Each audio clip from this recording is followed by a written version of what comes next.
Rotary is made up of dedicated people who share the same ideals, a passion for community service and friendship. And while some are inspired in a traditional club experience, others want to dedicate their skills and resources to a single cause in their communities. That's why alternative club models, such as cause-based clubs, are impactful and expand our reach. These clubs organize programs, implement projects, and attract participants around a specific focus. For example, these two clubs in the United States have built their culture around environmental issues. Eco Club membership is an opportunity to build new relationships, leadership skills, with a focus on environmental sustainability. As newer clubs, they can establish their own norms that fit membership's needs. Each month, we take a field trip to a speaker's place of business that focuses on protecting our planet's health. Speakers are experts in sustainability or recycling, and the club's service projects focus on beautification and preservation of the planet. The successes are visible in the club's growing diverse membership. Explore a new club model. Attract new members and participants. Continue making an impact. Grow Rotary.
Do you want me to ring the bell for you, Rich? I'll ring it. You don't think I do a good job? No, you don't. Yeah, I know. But I'm not taking it, I don't take it personally. Belittle you on the bell, but you're not the best. No, I know. But I don't take it personally. So I'd like to okay. whack the hell out of that thing. Well, I mean, you gotta take your aggression out somewhere. Yeah. You're damn right. Once a week I get to do it. There you go. Do you go to a wellness center? I do. That's why I was talking to you before. I think we have spoken then. Yeah. In fact, I asked you your name. That's right. Very good. I knew I knew you from somewhere. Okay.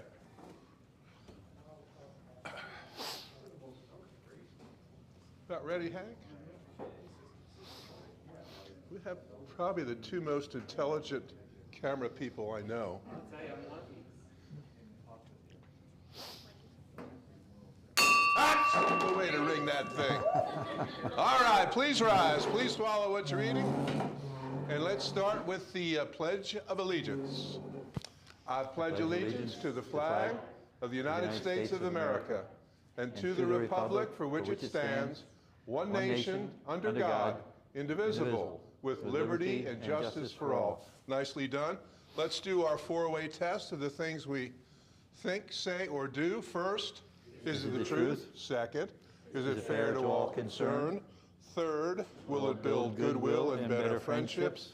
And fourth, will it be beneficial to all concerned? Bishop, would you please do our blessing?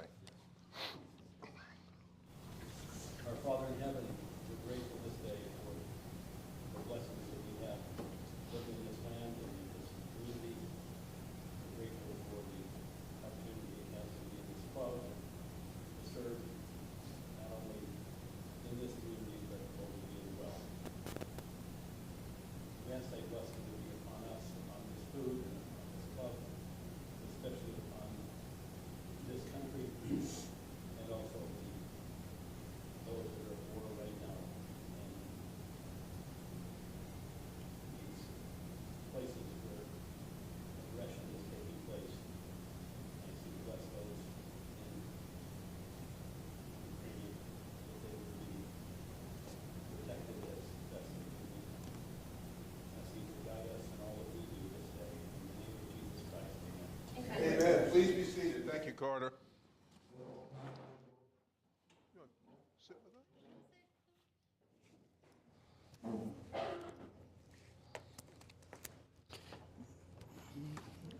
Okay, for birthdays, one club member, Nancy Barnett, has a birthday on March 5th. Member anniversaries, Rex Morrison on March 1st was 35 years. And wedding anniversary, Kevin and Alicia Gutschel on the 27th of February. And with that, we're going to ask Rich to Happy to do it. share the Let's basket. get those pucks out. That was my fault.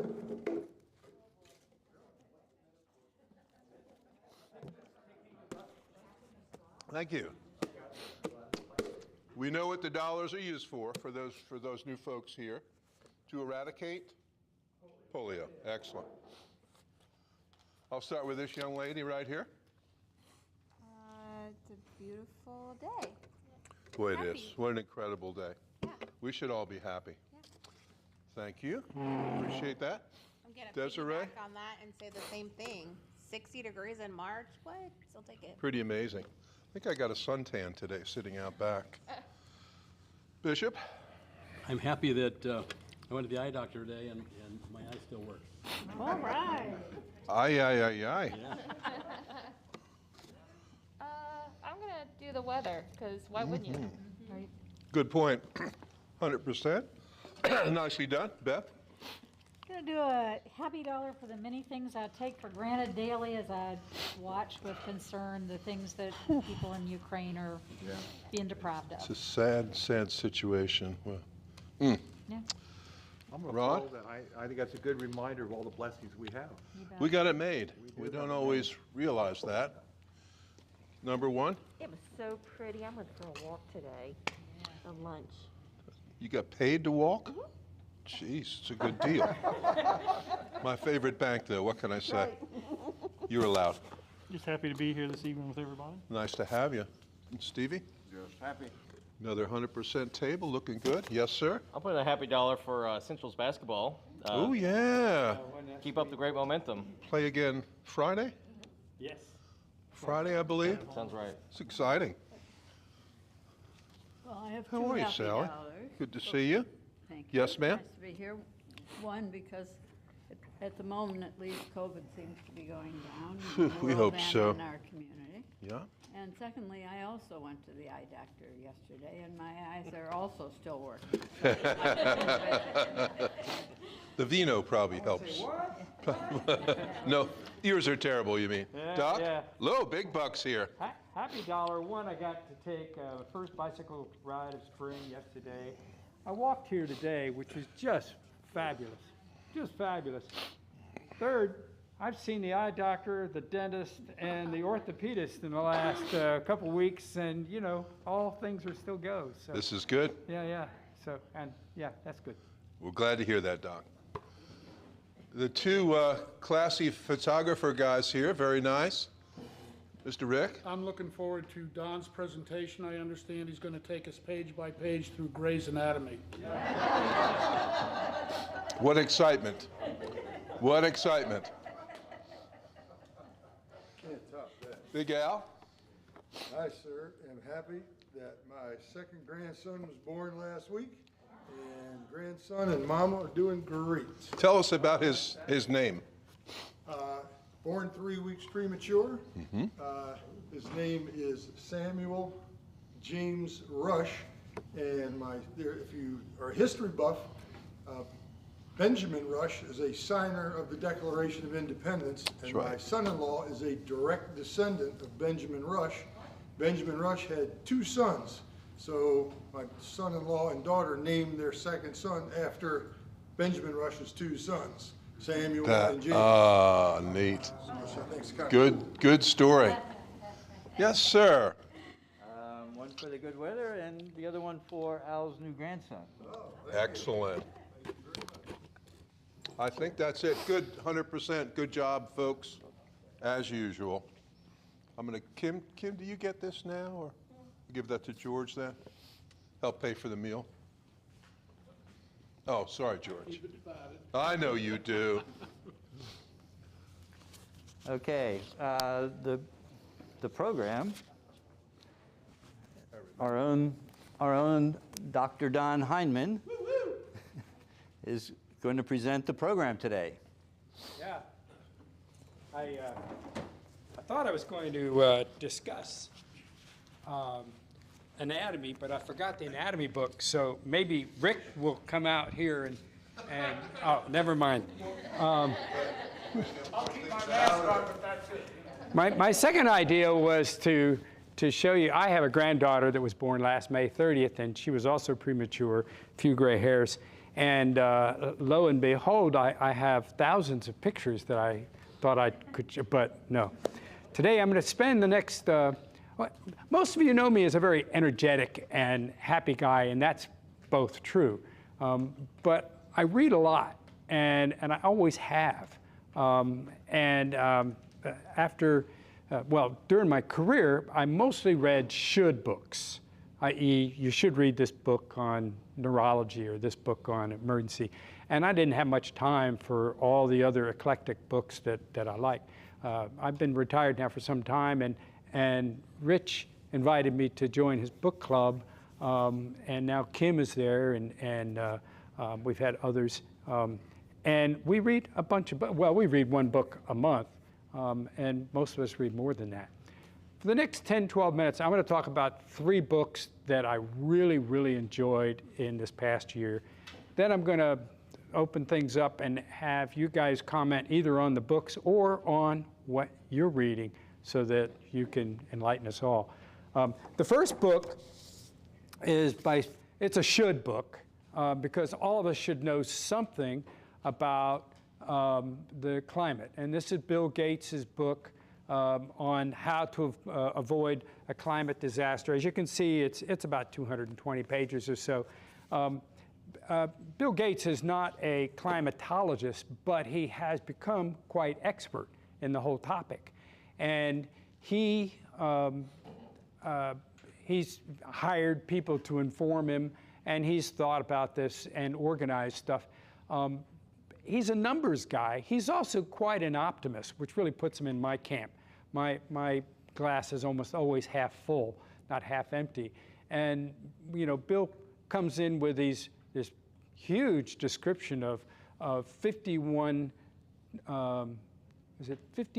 tons or no, it's 51 billion tons of CO2 equivalent that we human beings are generating each year.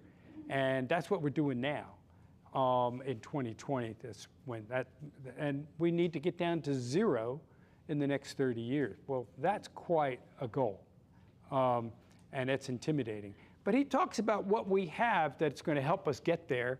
He explains to us in plain English, which is why I like the book. This is not a highbrow book. This is in plain English for the layperson, why we need to change, how we're living and what we can do to get to 0 emissions. And he's full of lots of little factoids, like the 51 million tons of CO2.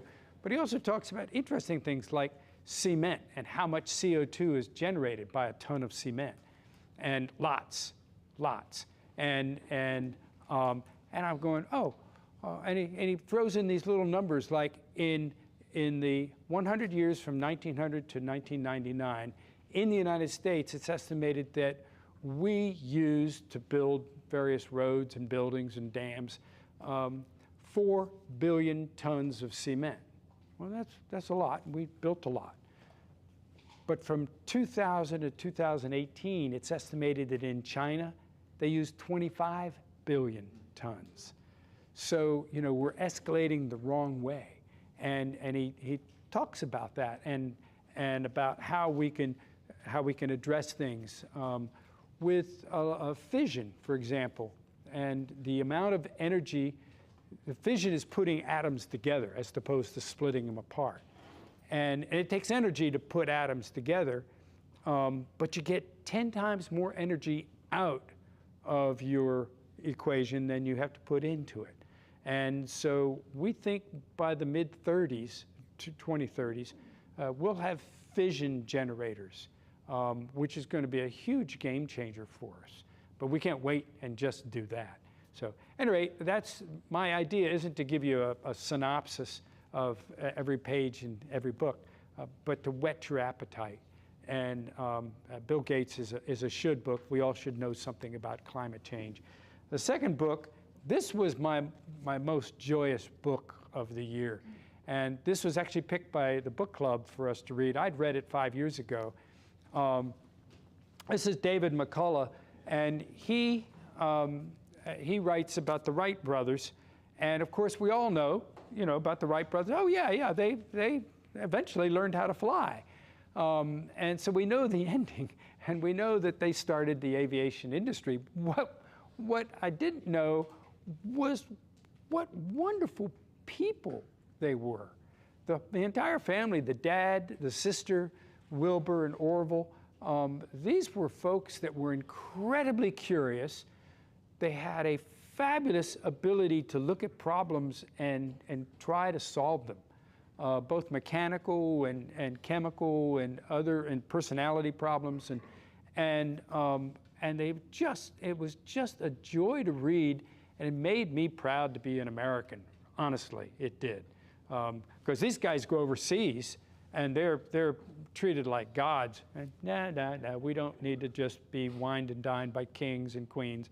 They would talk to the common people over in France and England the same as they would talk to the kings and queens.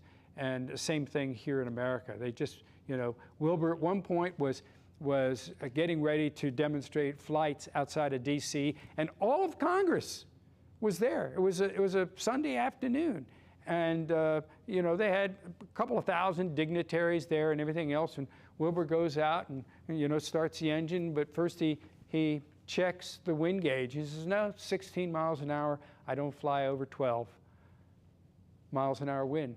Thank you. Come again tomorrow, and we'll try it again. And said, wait a minute, you got to try it. No, I do not have to try it. And thank you very much for coming. And just modest and straight. And it was just a joy to read. And it was a page turner, because McCullough is just he's now in his mid-80s, I think. But he is just a fabulous storyteller. The last book I'm going to talk about is, of course, I can't talk to Rotary without talking about Rails to Trails, But a couple years ago, Bill Johnston told me that his friend Peter Harnick is one of the co-founders of Rails to Trails Conservancy, and that Peter was working on a book about Rails to Trails and the history in the United States. And it came out last May, and this has been just fun to read.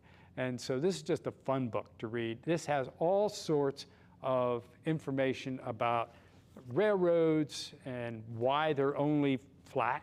You know, our railroad is 1.5% grade, okay? Almost all the railroads are between 1% and 2% grade, which basically means they're flat. Some of them are 3%, but most of the higher grade folks, they have to have a locomotive in the back and one in the front, pushing and pulling, because it's too high to push heavy stuff. So anyway, Peter writes this, and it's just fun to know some of these facts. Railroads in the United States. First one was in Baltimore in the mid-1820s. Bicycles, we've all seen the bicycles, you know, the high-wheeled, one-wheeled things. But did you know that we didn't add pedals to the bicycles until 1885? Prior to 1888, all the wheels were wood or steel. Ouch, ouch, you know. You had to be really tough. But it wasn't until 1888 that we had tires, pneumatic air-filled tires to kind of buffer the bumps. It wasn't until the late 1880s, 1889 or so, that Olmsted, the famous architect, he put a paved path for bicycles in Central Park. But most of the pavement, you know, of course, was, I didn't know this either. The first people in the United States to advocate for paved roads were wheelmen, i.e. bicyclists. The Wheelmen of America was a bicycle club of 100,000 people. And they wanted paved roads in towns because they were easier, you know, to bicycle on. So there's another great book about that period, the 1890s, Annie Londonderry riding around the world on a bicycle. And she didn't actually ride all the way around the world, but it was a wonderful book about her bicycling all across America, and mostly steaming from one port to another and bicycling a little bit, and it's a fun book. So Peter Harnick's book, it talks about the peak of railroads in the United States, and every town, including our towns, had a rail spur into their town, because that's the way industry, you know, and business just thrived. That peaked in 1916 with over 250,000 miles of railroad just in the United States, in the lower 48s, because of course Hawaii and Alaska weren't involved. Right now, we have less than half of that. It's about 130. To give you some perspective, we have about 50,000 miles of interstates in the United States. So in 1916, we had 5 times more rail than we have interstates now. So why did they abandon them? Because they become financial. They were almost all private. There weren't any federal or state-owned railroads. This was all for private enterprise. And as that enterprise started to ebb and flow, and trucks started to haul more freight, and people started to get in their own cars, then the passenger and freight business has fallen off, which is why ours has closed. So we now have 18,000 miles of rail trails in the United States, with over 2,000 rail trails. So most of them are pretty short. They're, you know, 10, 20-mile trails. Ours is going to be 50 miles long. It's going to be a destination trail. And I think we're going to get some, I'm still very hopeful that we're going to get some big money here in the next couple of weeks out of Richmond. And I think we'll be able to consummate the sale and own this thing by the end of the year, and get design and construction going in the next couple of years, get this going. So with that, I'm going to stop and ask, one, has anybody read any of these 3 books? Besides, Sally had, what'd you read, Sally? Oh, the Wright brothers. The Wright brothers. Any comments that? Well, it's sort of an unusual one. I think it's my great-great-great-grandmother was Julia Wright, who was the aunt or cousin, I can never remember, of Orville and Wilbur. So, of course, when the book came out, I wanted to read it for more than one reason, but Sure. I agree with you. It's a great story and it's well told. Yeah. Rick? Well, when we read the book, you know, it's when I kept back from Kitty Hawk, but you can almost feel the exhilaration. You know, they made 3 flights that day. The couple were only a few feet long, 10 feet and 20 Yeah. feet. And then all of a sudden, the thing took off, and it went for 1,000 feet. And I can't imagine, you know, Yeah. that what.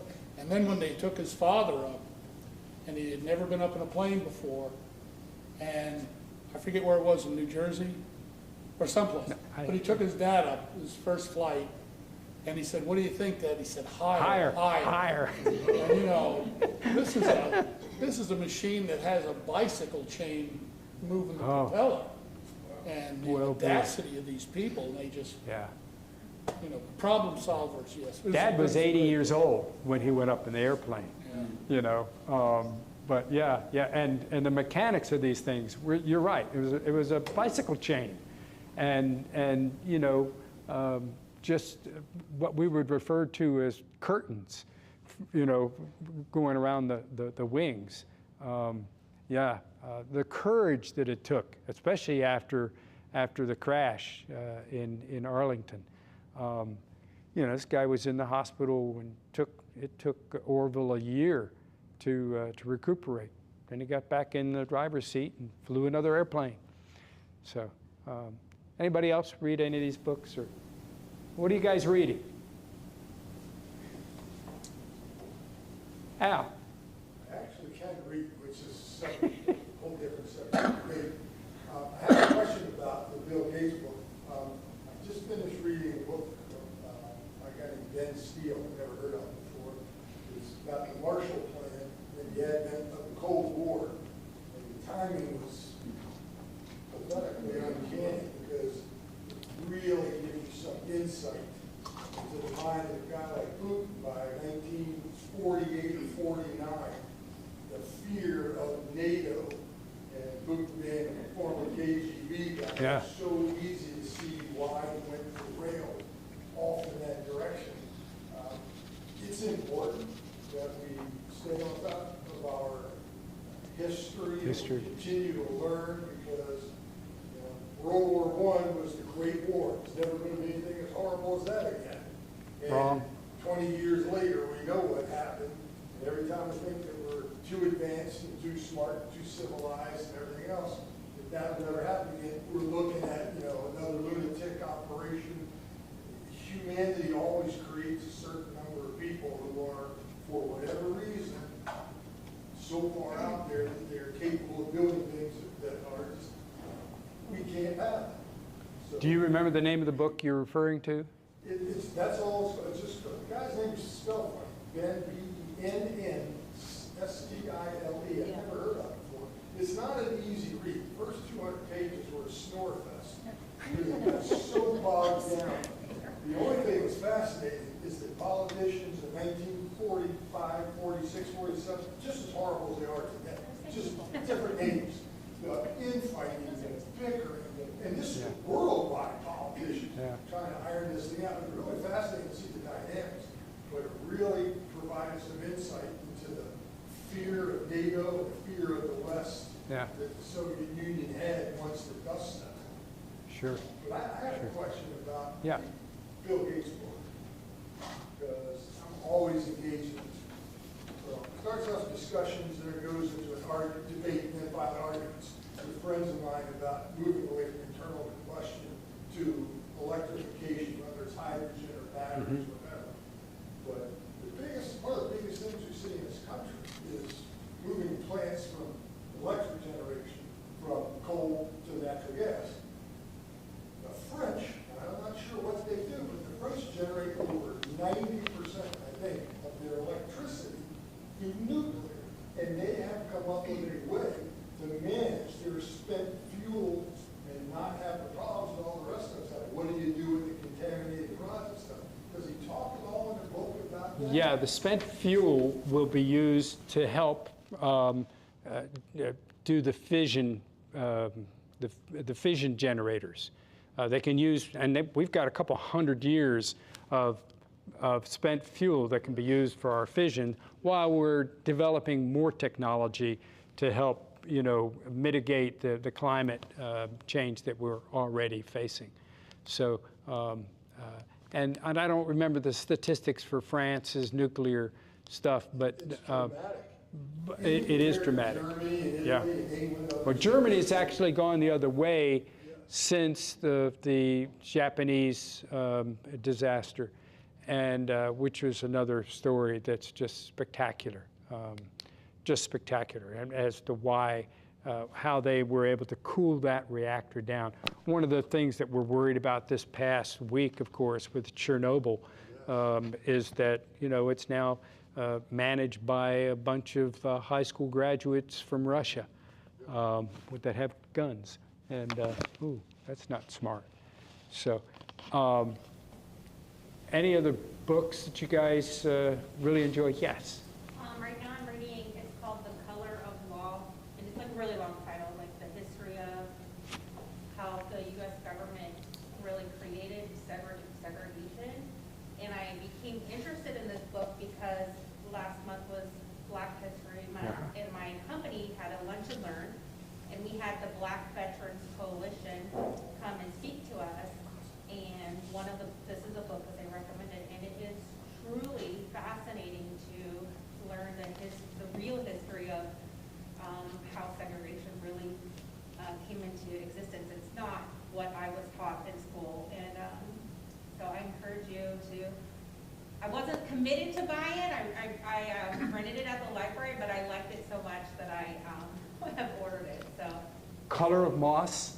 No, it's Color of Law. It's like a whole title. The Color of Law: A Forgotten History of How Our Government Segregated America by Richard. Law? Law. Okay. Thank you.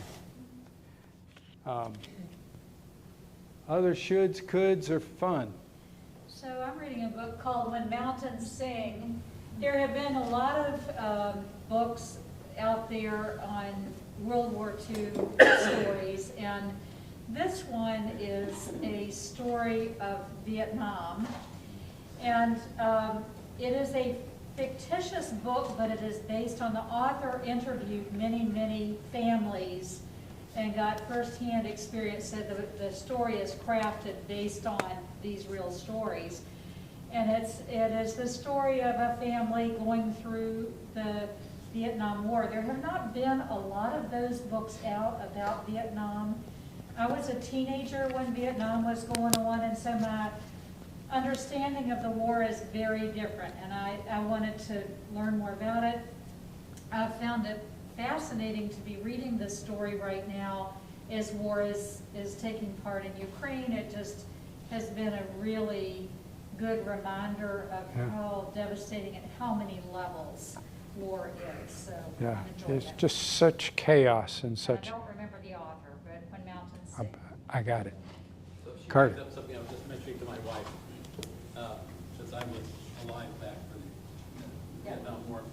And the Vietnam War was the first TV war. Yes. The first time that people really got to see what war was like, which then fueled the anti-war movement in so many people.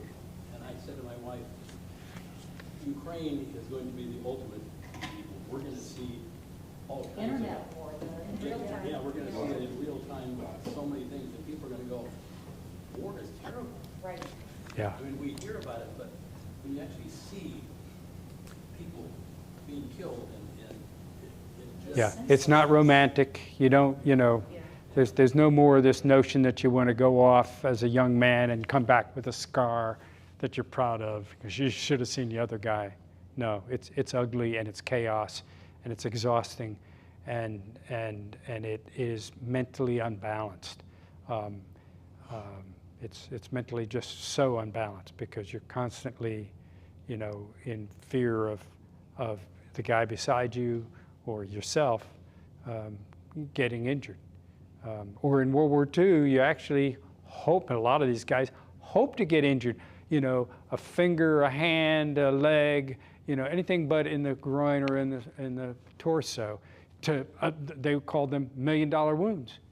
Get you to go home, you know, and because it's just nuts, day after day after day of mud, dirt, tears, and blood, and so other recommendations. Kim. Yeah. So this is a book I read. So the book club just read this this tome on debt. Oh, that was awful. It's terrible. But at the same time, I was reading a book called The Farmer's Lawyer by Sarah Vogel, and Sarah, as we call her, Sally, is a friend of my wife's, but she took on farmers' home, you know, federal government in terms of the farmer home loans. They were basically getting farmers into debt and then calling the loans at the last minute. Like one guy called it Christmas Eve, and so Sally started representing them against the government, and eventually turned it into a class action and won the class action against the government that basically changed that whole, them not following the rules and them being forced at that point to give the farmers a way to work their way out of debt. I thought it was an excellent book, but of course I'm biased. But yeah, neat. Yep. Anything would have been better than this 700-page, you know, tome that we read. So, Bev. I'd also like to do a shout out for, I love when local authors write. I like to support our local authors. Mhm. Coach Sherrard wrote The Other Side of Good. Just a fun read, but a fun look at, sometimes it's hard to tell the good guys from the bad guys, and he's already won some awards for it. So it's a quick read, but Yeah. I enjoyed That's it. Co's second book. It's his second book. For those of you who don't know, Co he and his wife started the Woodstock Cafe and ran it for the first 10 years, and then nursed it with its new owners, who is on my short list. I want them in our club. And now that we have 5:30 meetings, you know, they can be in our club, not at their noon time, but any other comments? Thank you all very much. Good. Have a nice evening. Thank you.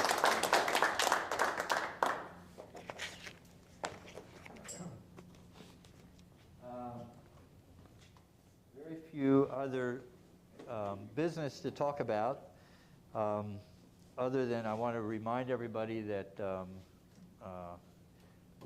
trying to promote everybody to go to gowoodstockrotary.com. It's a one-stop place to sign up for projects, and Aaron's got the Adopt a Highway project right now, so if you can sign up for that. What day is that? So it's going to be on Saturday, March 26th. We'll meet at the Los Troncos parking lot at 8:30 in the morning, and then we'll split into 3 groups and cover our routes and then pack up for the day. And so, yes, you can sign up on Go Woodstock Rotary and appreciate it. Thank you. Yep. So Ed, what's that? I wanted to ask one thing too. Sure.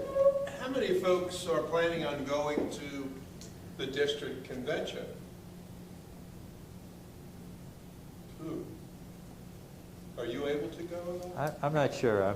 Okay. I'm going to sign up and see. They've extended the time, the price rather, for rooms, I believe, and are, again, to attend the Rotary portion of it, that hasn't changed. But rooms are still at a discount. And if I heard correctly, our club is paying for all of our expenses? including valet parking. So that should be. Thanks. That's not true, Doc? No, it is, because I think you paid for it, Rich. Oh, I'm paying for everybody. Not a problem. Yeah. So yeah. One good member, I forgot who was paying, that must be me. That was you. But encourage you guys to go. Steve and I are in a lip sync contest. Since you brought this up, every conference, the area governors are supposed to do something to help raise money for Polio Plus. They've had a paddling for polio in the past. During Tim's conference, there was a karaoke contest. Well, this year, the area governors are responsible for a lip sync contest. So I started thinking of some clown to do this with me, and immediately reaches me. Beautiful.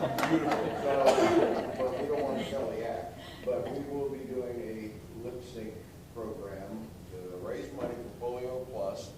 And if any of you would like to help sponsor us, we do need a $1,000 buy-in, but I'll pay for that too. We'll raise additional money down there. There will be official judges, and the crowd will judge.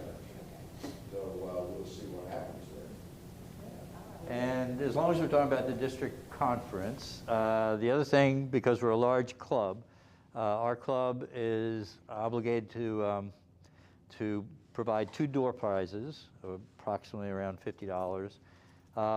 Aaron said that that he's going to try to pull together some town swag to be one of them, but we're still fishing around for other door prizes. And the other thing is that for silent auction. So if anybody has anything that they would like to contribute for silent auction, that would be very helpful. If anybody has vacation rental properties, those usually bring big money if you're Yep. willing to do a week or. When Aaron Yes. mentioned the 26th, this is not a Rotary event, but I wanted to just make sure everybody's paying attention that that evening is the Happy Birthday Shenandoah County party at the Battlefield Museum. And that'll be a very special evening of celebration. So lots of folks. So that's happy birthday to 250th. 250th birthday of Shenandoah County. And just so the club knows, we, along with the other 3 county Rotary clubs, have sponsored a $1,000 sponsorship for that celebration, and so you'll see our logo with the other 3 clubs in all their publications as well as an ad. And if there are no other announcements, thank you all for coming. We don't have the 50-50 tonight because Jan's not here, so.